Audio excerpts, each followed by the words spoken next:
E se a nossa história, tudo o que aprendemos sobre quem somos e de onde viemos, for uma mentira, não um pequeno erro de interpretação, mas uma ocultação intencional das nossas verdadeiras origens?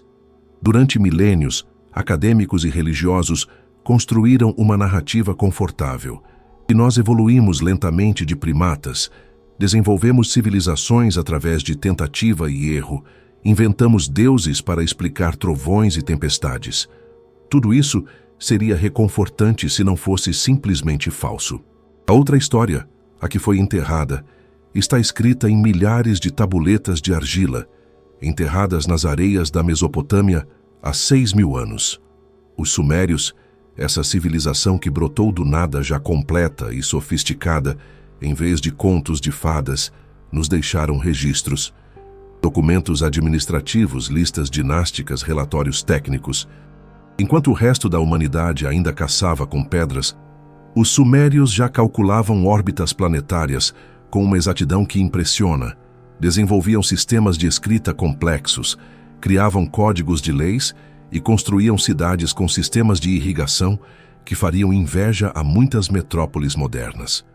Como uma cultura pode nascer tão avançada sem qualquer traço evolutivo anterior? A arqueologia oficial não tem respostas claras para isso. Falam em desenvolvimento acelerado, em gênios isolados, em coincidências extraordinárias. Mas os próprios sumérios tinham uma explicação muito mais simples e direta. Eles diziam repetidamente, insistentemente, em cada texto que produziam: fomos ensinados pelos Anunnaki, aqueles que desceram do céu à terra. A academia moderna classificou esses relatos como mitologia, uma decisão conveniente que permite ignorar o inexplicável. Mas existe uma diferença clara entre mito e registro histórico, e essa diferença pode ser medida, quantificada, analisada objetivamente. Foi exatamente isso que fizemos. Desenvolvemos e treinamos um sistema de inteligência analítica chamado Axioma, projetado especificamente para análise linguística e estrutural de textos antigos, sem preconceitos humanos, sem medo de perder cátedras universitárias, sem dogmas religiosos para proteger. A Axioma recebeu uma tarefa aparentemente simples: analisar a estrutura narrativa de dezenas de milhares de tabuletas sumérias e acadianas, comparando-as com 2 grupos de controle. O primeiro grupo continha mitos reconhecidos de diversas culturas: as aventuras de Zeus, as metamorfoses de Ra, as batalhas de Thor. O segundo grupo reunia crônicas históricas verificadas, os registros de Heródoto, os anais romanos de Tácito, as campanhas militares de César. O sistema não julgou se os eventos descritos eram possíveis ou impossíveis. Ele analisou apenas a estrutura textual, a densidade de informações factuais, a presença de marcadores temporais, a especificidade dos dados apresentados. Os resultados contradizem séculos de consenso acadêmico. Os textos sumérios sobre os Anunnaki apresentaram 87% de correlação estrutural com documentos históricos, apenas 13% de similaridade com textos mitológicos. Esses números são claros.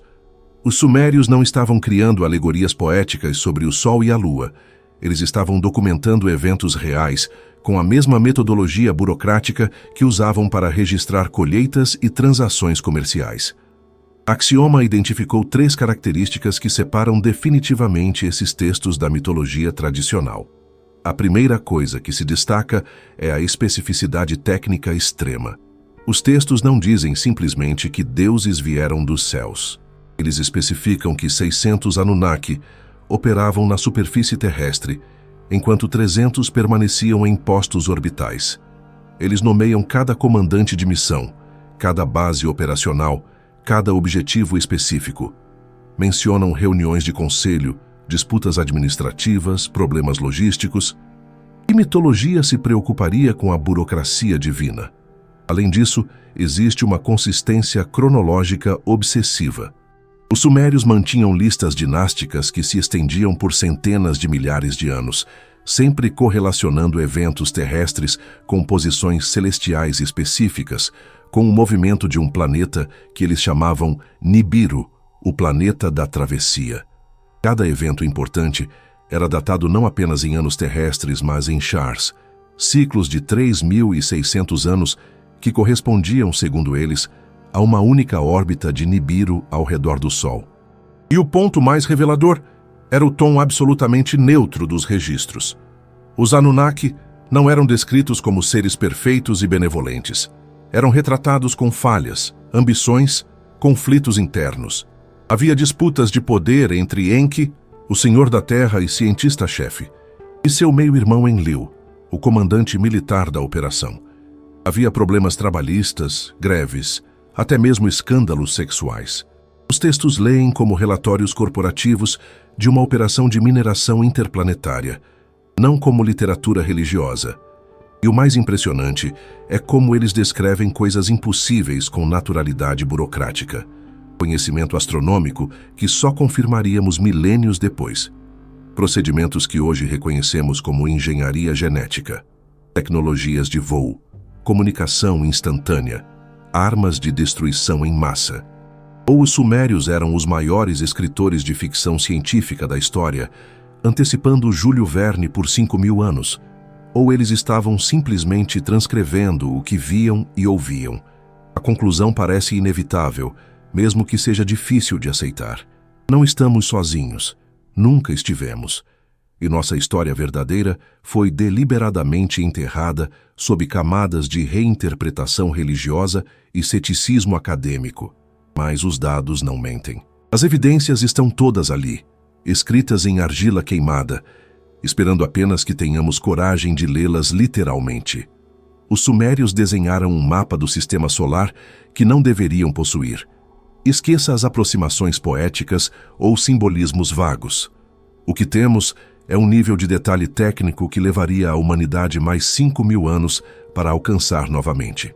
E o mais intrigante não é só o que eles sabiam, mas como registravam esse conhecimento com a mesma naturalidade com que documentavam a quantidade de cevada em seus armazéns.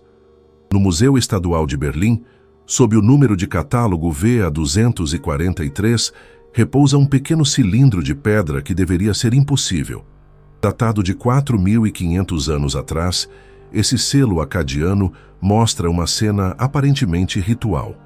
Mas no canto superior esquerdo, quase como uma anotação casual, está gravado nosso sistema solar. O Sol ao centro, rodeado não por 5 ou 6 planetas visíveis a olho nu, mas por 11 corpos celestes, exatamente como conhecemos hoje. Mercúrio, Vênus, Terra com sua Lua, Marte, Júpiter, Saturno e então o impossível, Urano, Netuno e Plutão. William Herschel descobriria Urano apenas em 1781. Netuno permaneceria invisível até 1846. Plutão só seria detectado em 1930. Como explicar essa antecipação de milênios? Axioma calculou a probabilidade de coincidência aleatória nessa representação. O resultado foi menos de 1/1000.000%. Estatisticamente, é mais provável ganhar na loteria 10 vezes seguidas do que os sumérios terem acertado por acaso. Mas eles não apenas conheciam esses planetas distantes, eles os descreviam com características que só confirmamos com telescópios espaciais. Chamavam Urano de Mashsik, o verde brilhante. Netuno era Humba, o planeta aquoso azul esverdeado. Descreviam os anéis de Saturno como um cinto luminoso ao redor do Deus. Sabiam que Júpiter emitia mais radiação do que recebia do Sol, algo que só detectamos com instrumentos modernos. Mencionavam as luas de Marte, invisíveis sem equipamento óptico avançado. Todo esse detalhamento astronômico convergia para um único ponto focal em sua cosmologia, que era um 12º membro do Sistema Solar que eles chamavam Nibiru, o planeta da travessia. Longe de ser uma estrela distante ou uma abstração mística, era um planeta específico, com órbita definida, características físicas detalhadas e, mais importante, era habitado. Segundo os registros sumérios, Nibiru percorre uma órbita elíptica extremamente alongada que demora 3.600 anos terrestres para completar. Durante a maior parte desse período, o planeta viaja nas profundezas geladas além de Plutão.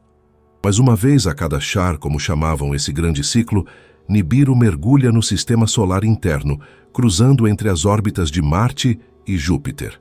A Ioma processou todos os dados astronômicos dos textos sumérios, particularmente o épico da criação Enuma Elish, e construiu um modelo orbital. O resultado foi notável pela sua coerência. A órbita proposta não apenas era matematicamente viável, como explicava várias anomalias do nosso sistema solar, que a ciência moderna ainda debate. O Enuma Elish descreve o que chamavam de Batalha Celestial. Nibiru, em uma de suas passagens primordiais, teria colidido com um planeta antigo chamado Tiamat, que orbitava onde hoje existe o cinturão de asteroides. A descrição evita a linguagem mítica de deuses guerreando, preferindo termos que Axioma identificou como descritivos de mecânica orbital e impacto planetário. Segundo o relato, Tiamat foi partido em dois. Uma metade foi arremessada para uma nova órbita, tornando-se a Terra. A outra foi despedaçada, criando o cinturão de asteroides, que os sumérios chamavam de bracelete forjado. O maior satélite de Tiamat, Kingu, foi capturado pela gravidade da nova Terra, tornando-se nossa Lua, anormalmente grande para um planeta do nosso tamanho. Essa narrativa de colisão explica de forma coerente várias peculiaridades do sistema solar. O eixo inclinado de Urano, como se tivesse sido atingido por algo massivo, a rotação retrógrada de Vênus, a órbita excêntrica de Plutão. O próprio cinturão de asteroides, que deveria ser um planeta segundo a lei de Titius-Bode. A composição anômala da Lua, que não se formou junto com a Terra, nem foi capturada intacta, mas parece ser um fragmento de algo maior. Os astrônomos sumérios não estavam teorizando.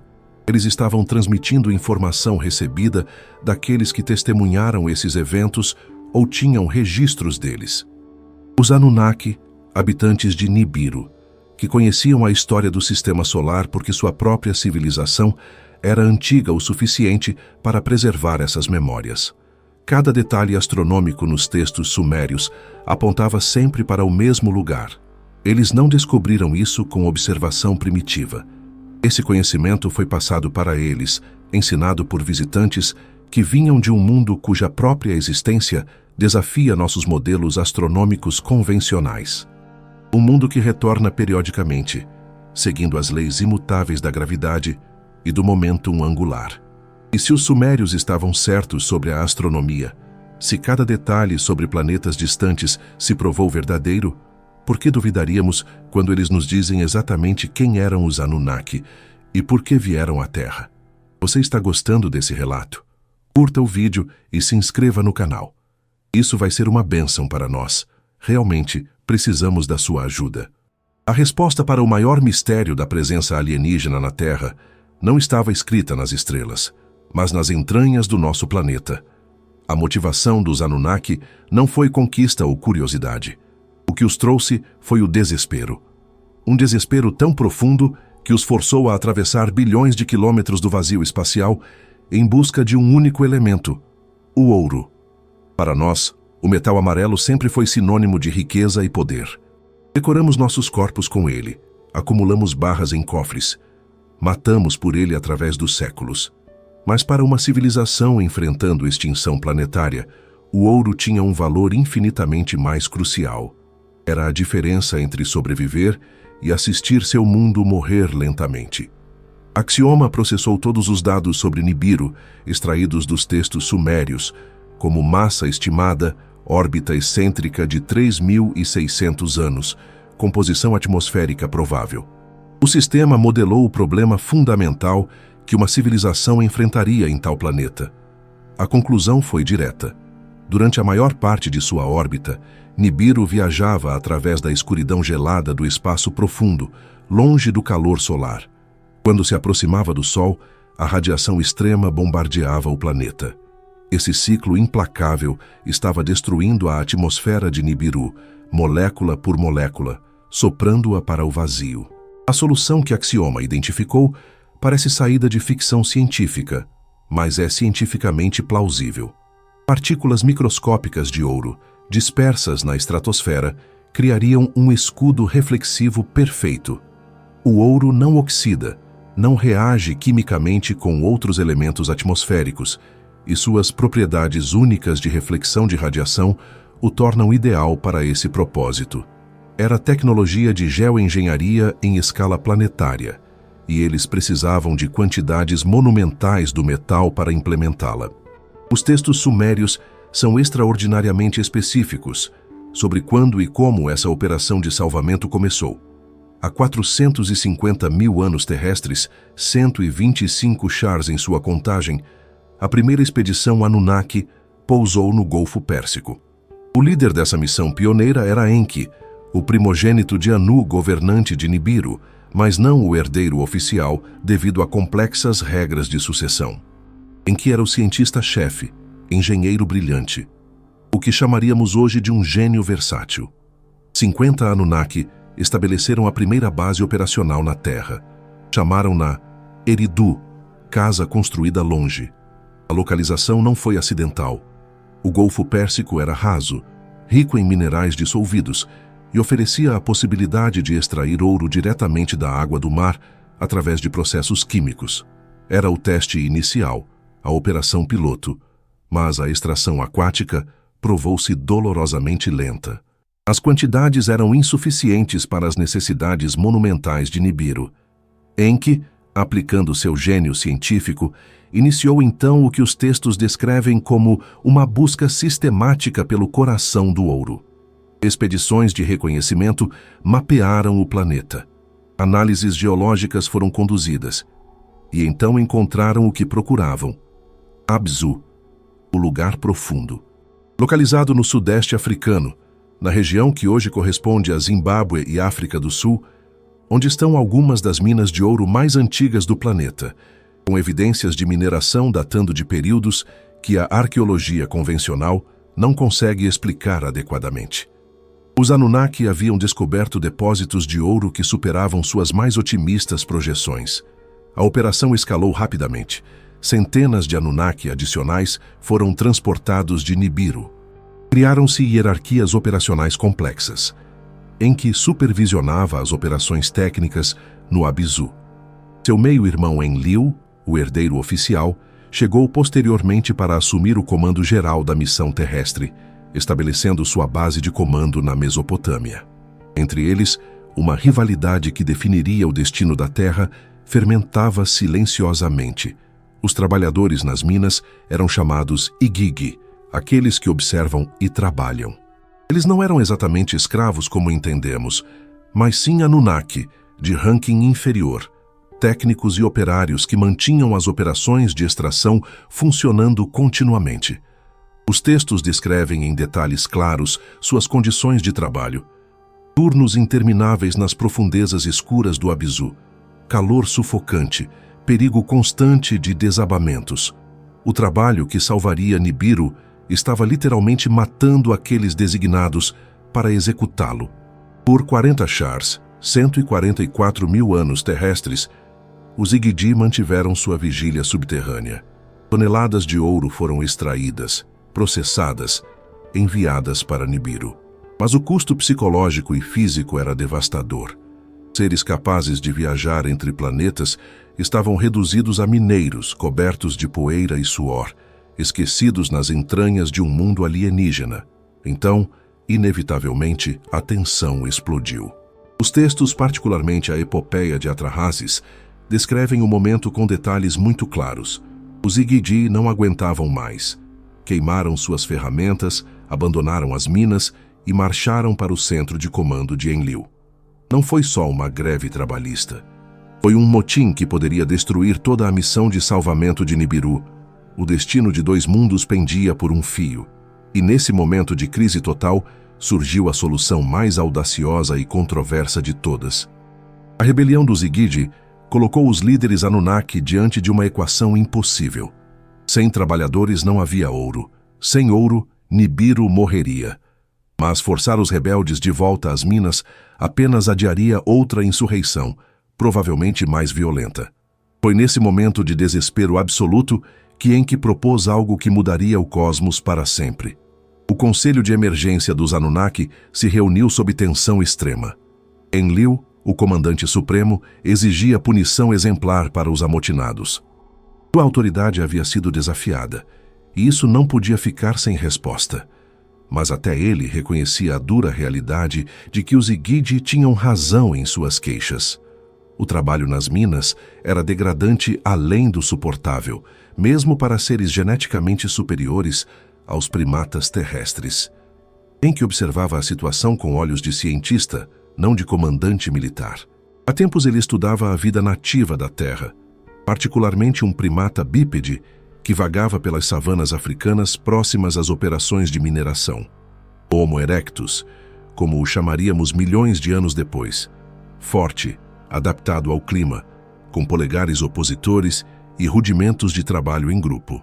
Mas faltava-lhe o componente crucial: inteligência suficiente para seguir instruções complexas e operar equipamentos. A proposta de Enki ao conselho era brilhante, mas também assustadora. Não precisamos importar mais trabalhadores de Nibiru, ele argumentou. Podemos fabricá-los aqui. Pegar a criatura nativa, aprimorá-la geneticamente com nosso próprio material genético, criar uma raça híbrida inteligente o suficiente para trabalhar, mas não o bastante para questionar. Axioma analisou as descrições técnicas do processo nos textos sumérios, particularmente na epopeia de Atrahasis e nas tabuletas de criação. O que emerge é um protocolo detalhado de engenharia genética, descrito em termos que uma civilização sem microscópios conseguia articular, e não a linguagem mística sobre deuses moldando barro. Eles falam de extrair a essência vital de um Anunnaki voluntário, um jovem deus cujo sangue continha o Napishtu, o que carrega a marca da vida. Hoje entendemos isso como ácido desoxirribonucleico. Falam de misturar essa essência com o barro do Abizu, os elementos base da criatura terrestre. Mencionam recipientes de purificação, onde a mistura era processada, o que sugere procedimentos de laboratório estéreis. Descrevem tentativas fracassadas, criaturas deformadas, híbridos não viáveis que morriam rapidamente ou nasciam com defeitos grotescos. Ninhursag, a cientista-chefe médica dos Anunnaki, assumiu o comando técnico do projeto. Seu título, Senhora que dá forma, não era só poesia, era literal. Durante ciclos incontáveis, ela e Enki refinaram o processo. Ajustaram sequências genéticas, balancearam cromossomos, tentaram proporção após proporção da mistura entre ácido desoxirribonucleico terrestre e extraterrestre. Os textos são muito honestos sobre os fracassos. Criaturas que não podiam falar, outras que não podiam se mover adequadamente, algumas com inteligência, mas corpos frágeis demais para o trabalho, outras fortes, mas incapazes de compreender comandos básicos. Cada fracasso era meticulosamente documentado, cada ajuste registrado.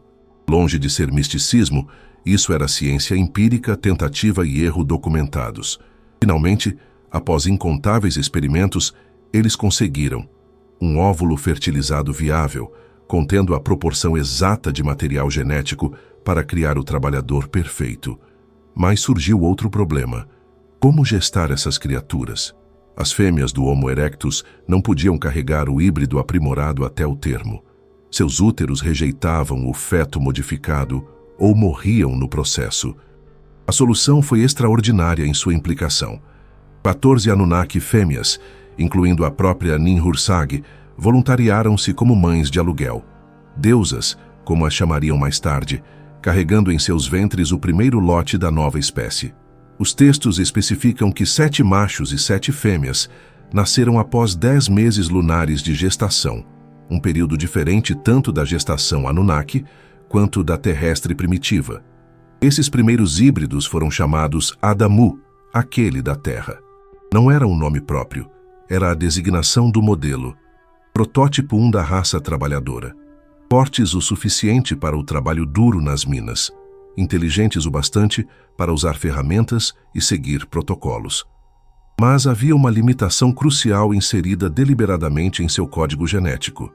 Eram estéreis como mulas, incapazes de se reproduzir. Axioma identificou nos textos sumérios descrições que correspondem de forma muito exata ao que hoje conhecemos sobre hibridização genética. A primeira geração de qualquer híbrido radical frequentemente é estéril, mas isso também era design intencional. Enlil havia aprovado o projeto com uma condição clara: o controle populacional absoluto. Cada novo trabalhador seria criado em laboratório, garantindo que nunca superariam numericamente seus criadores. O sucesso foi imediato. Os Adamu eram trabalhadores incansáveis, perfeitamente adaptados ao ambiente terrestre, capazes de suportar condições que faziam os Igide desfalecer. As minas do Abzu voltaram à produção total. A crise estava resolvida. Nibiru continuaria recebendo o ouro vital para sua sobrevivência, mas Enki olhava para sua criação com algo mais que satisfação profissional. Ele via potencial, centelha, algo nos olhos desses novos seres que transcendia sua programação original. O sucesso do projeto Adamu plantou as sementes de um conflito que reverberaria por toda a história humana. Nos laboratórios do Éden, a primeira colônia de trabalhadores híbridos prosperava sob observação constante. Mas nos corredores do comando Anunnaki, dois irmãos com visões radicalmente opostas sobre o futuro desses novos seres começavam uma disputa que nunca seria resolvida. Enlil observava os Adamu com a frieza de um administrador calculando recursos. Para ele, a solução de Enki havia sido eficiente, até admirável em sua engenhosidade, mas eram ferramentas, nada mais. Ferramentas que respiravam e sangravam, mas ferramentas mesmo assim.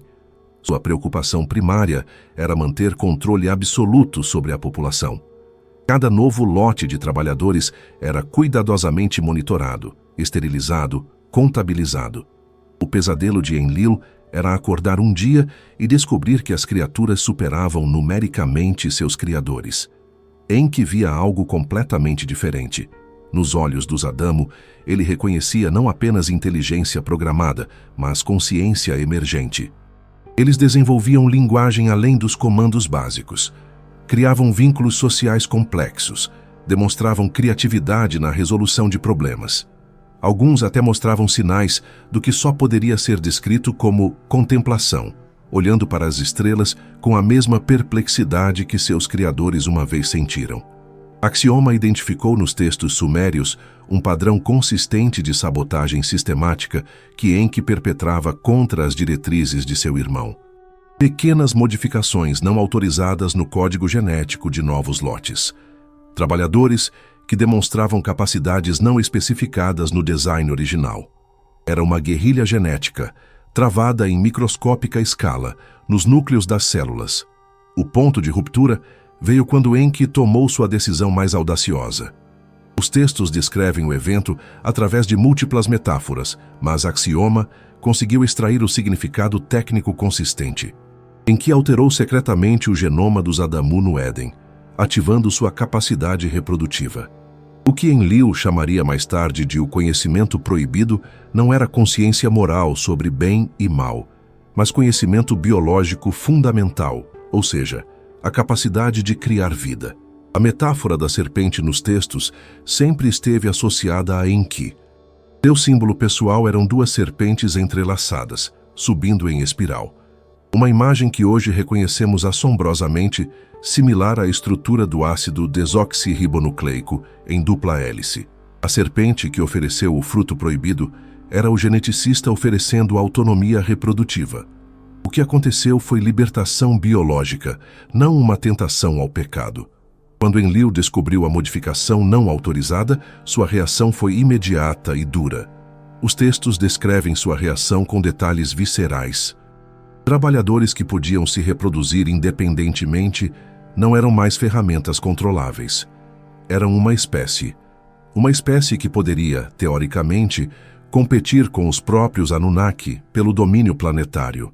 A expulsão do Éden não foi um castigo divino por desobediência. Foi uma quarentena de emergência. Enlil ordenou a remoção imediata de todos os Adamu modificados das instalações controladas. Foram banidos para as terras selvagens, forçados a sobreviver por conta própria, sem acesso à tecnologia ou proteção Anunnaki, que morressem de fome, sede ou predadores. O problema se resolveria sozinho, calculava Enlil. Mas Enki continuou sua intervenção clandestina. Ensinou secretamente aos primeiros grupos de humanos expulsos técnicas de agricultura, irrigação, domesticação de animais. Conhecimentos que os textos descrevem como dons divinos eram, na verdade, um programa de sobrevivência emergencial, transmitido por um criador que se recusava a abandonar sua criação. A humanidade não apenas sobreviveu, mas floresceu. Em poucas gerações, espalharam-se pela Mesopotâmia, multiplicando-se exponencialmente. Desenvolveram idiomas, culturas, até mesmo rudimentos de tecnologia própria. O pior pesadelo de Enlil estava se materializando diante de seus olhos. O episódio da Torre de Babel representa outro round nessa guerra fraternal. Axioma identificou nos textos originais descrições de humanos tentando construir não apenas uma torre, mas o que chamavam de Shem, termo tradicionalmente mal traduzido como nome ou monumento. Análises contextuais revelam que Shem se referia consistentemente a veículos voadores Anunnaki. A humanidade, sob orientação velada de facções simpáticas a Enki, estava tentando construir tecnologia aeroespacial, buscando literalmente alcançar o céu onde seus criadores residiam. Enlil não podia tolerar tal audácia, mas um massacre direto criaria problemas políticos com outras facções Anunnaki, algumas das quais começavam a desenvolver afeição pelos pequenos híbridos terrestres. Sua solução foi elegantemente cruel: a confusão linguística. Os textos descrevem uma intervenção que fragmentou a linguagem unificada humana em múltiplos idiomas incompatíveis. Sem comunicação efetiva, o projeto tecnológico colaborativo colapsou. Mais importante, a humanidade foi permanentemente dividida em grupos que não podiam cooperar efetivamente contra seus criadores. Cada ação de Enlil para controlar gerava uma reação de Enki para libertar. Cada restrição imposta era secretamente sabotada.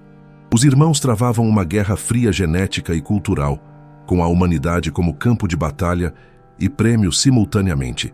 E enquanto essa disputa cósmica se desenrolava, nós, os objetos da discórdia, continuávamos evoluindo, aprendendo, crescendo além de qualquer parâmetro originalmente programado.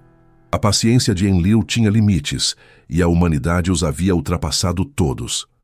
13.000 anos atrás, enquanto observava do seu centro de comando o caos proliferante da espécie híbrida, que nunca desejou criar, o comandante supremo da missão terrestre tomou a decisão mais drástica de sua longa existência. A humanidade precisava ser erradicada, completamente. Os textos sumérios descrevem com detalhes administrativos as queixas que levaram a essa resolução final. Os humanos haviam se multiplicado além de qualquer projeção. Suas cidades barulhentas tiravam o sossego dos deuses, guerreavam constantemente entre si, mas também mostravam sinais preocupantes de organização unificada quando desafiados. Alguns grupos até desenvolviam tecnologias que não deveriam possuir, claramente auxiliados por simpatizantes entre os Anunnaki. Para Enlil, o experimento Adamu havia se tornado um câncer que ameaçava a própria missão de mineração. Mas como eliminar uma espécie inteira espalhada por continentes, sem deixar evidências de genocídio deliberado? A resposta veio dos próprios ciclos celestiais, que os Anunnaki conheciam com total exatidão. Axioma, analisando as tabelas de posições astronômicas codificadas nos textos, confirmou que eles podiam prever com exatidão eventos cataclísmicos causados por perturbações gravitacionais. A próxima passagem de Nibiru pelo sistema solar interno causaria um alinhamento planetário específico que desestabilizaria a camada de gelo antártica. Milhões de toneladas de gelo deslizariam para o oceano simultaneamente, gerando tsunamis de proporções inimagináveis. Ondas de quilômetros de altura varreriam todos os continentes. A civilização humana, concentrada em vales fluviais e planícies costeiras, seria obliterada em questão de horas. Enlil apresentou seu plano ao Conselho Anunnaki como uma evacuação preventiva, evitando a palavra genocídio. As bases operacionais seriam temporariamente abandonadas. Todo o pessoal seria evacuado para estações orbitais ou bases lunares. Depois do cataclismo, retornariam para retomar as operações com o problema humano definitivamente resolvido.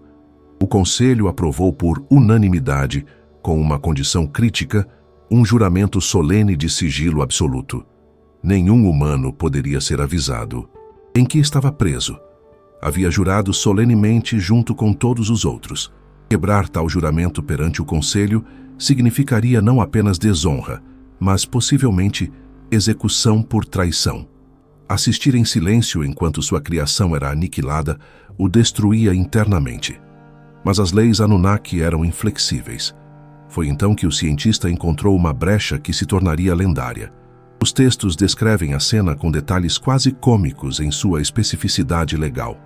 Em que foi até a habitação de seu mais devotado seguidor humano, Ziusudra, que os textos posteriores chamariam Utnapishtim, ou Noé. Mas em vez de falar diretamente com o homem, em que se posicionou do lado de fora e começou a falar com a parede de juncos da cabana. Parede, parede de juncos, escuta minhas palavras, ele disse. Derruba esta casa, constrói um barco. Abandona as posses, salva a vida. Despreza os bens materiais e mantém a alma viva. As instruções que seguiram eram absurdamente detalhadas. Dimensões exatas da embarcação. Especificações de impermeabilização usando betume.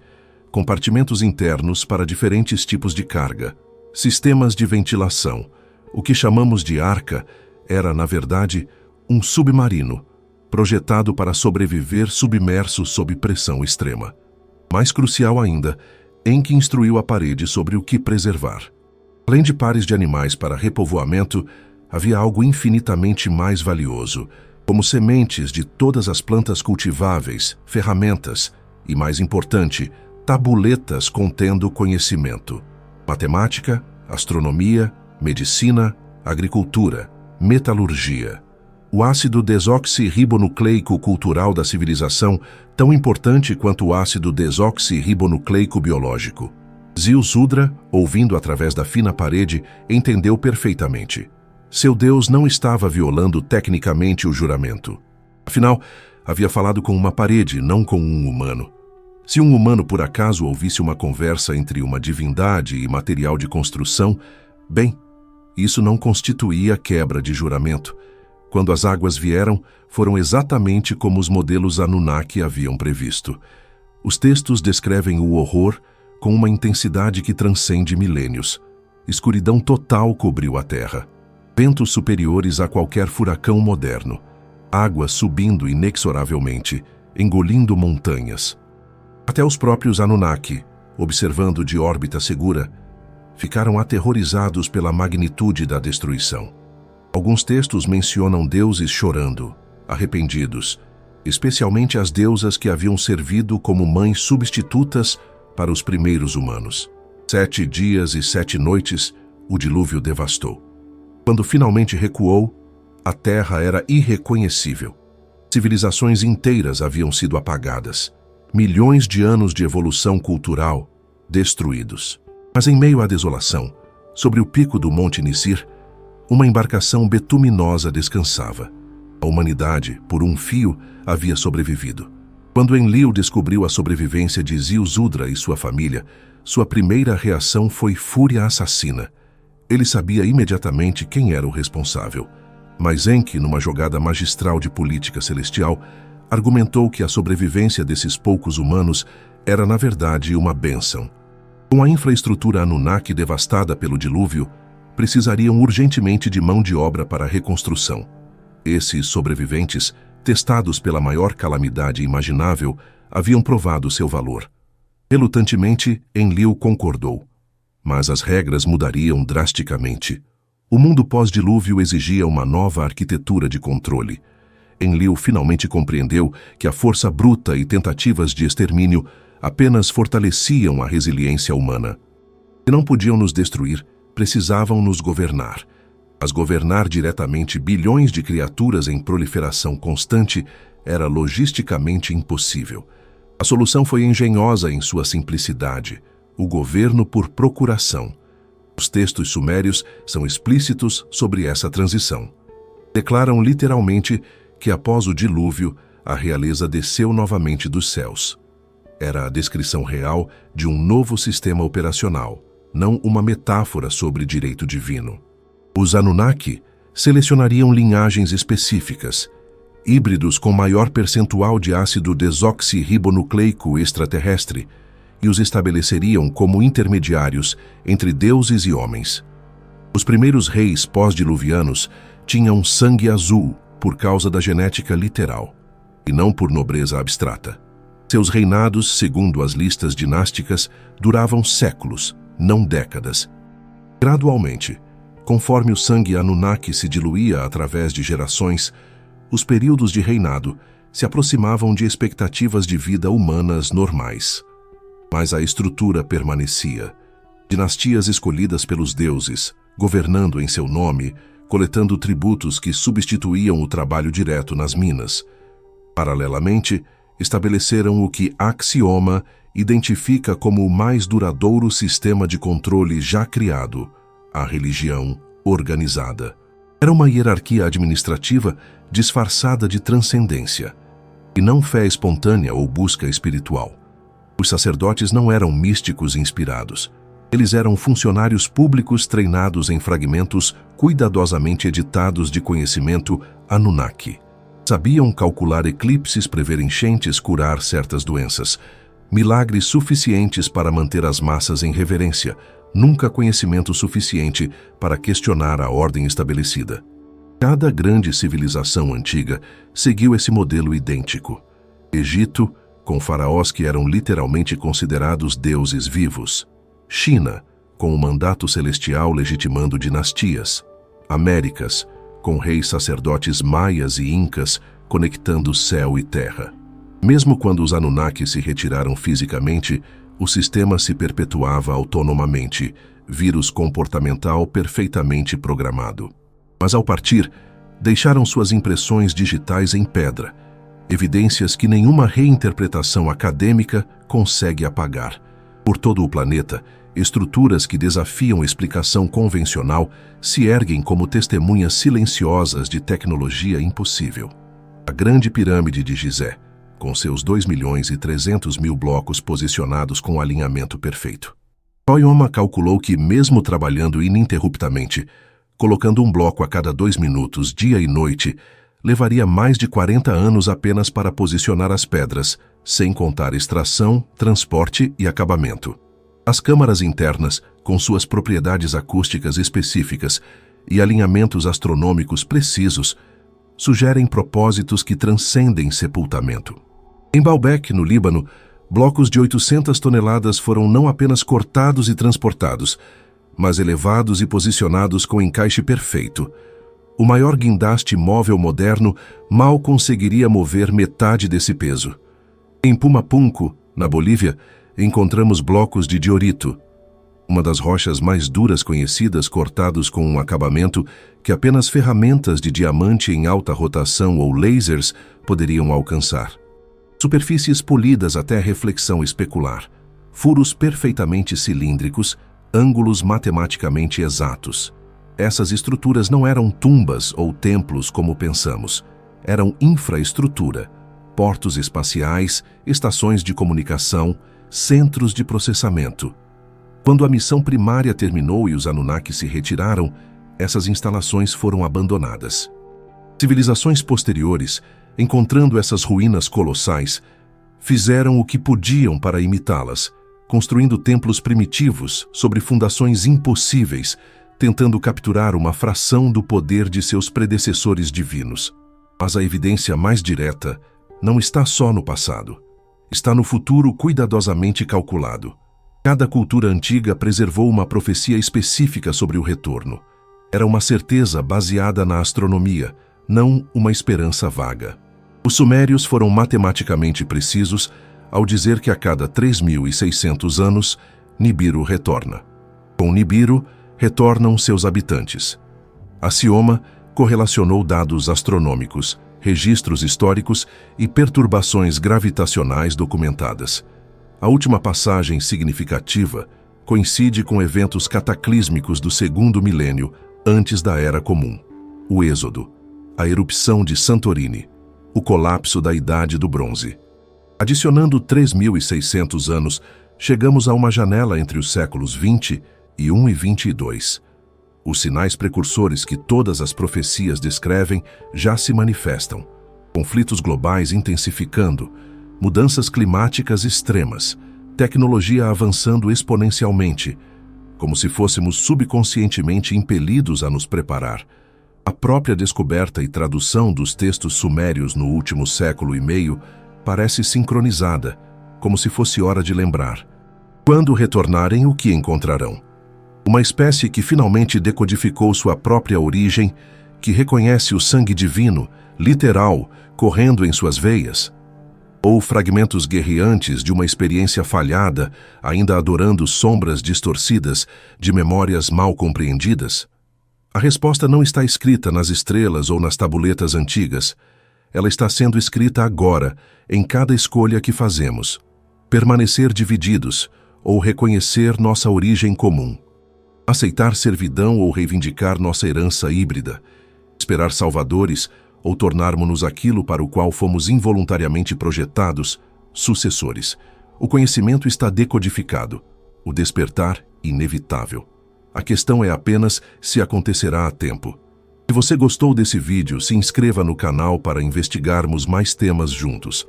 Deixe sua reflexão nos comentários e conte de que cidade você está ouvindo. Agradeço sua companhia até o fim.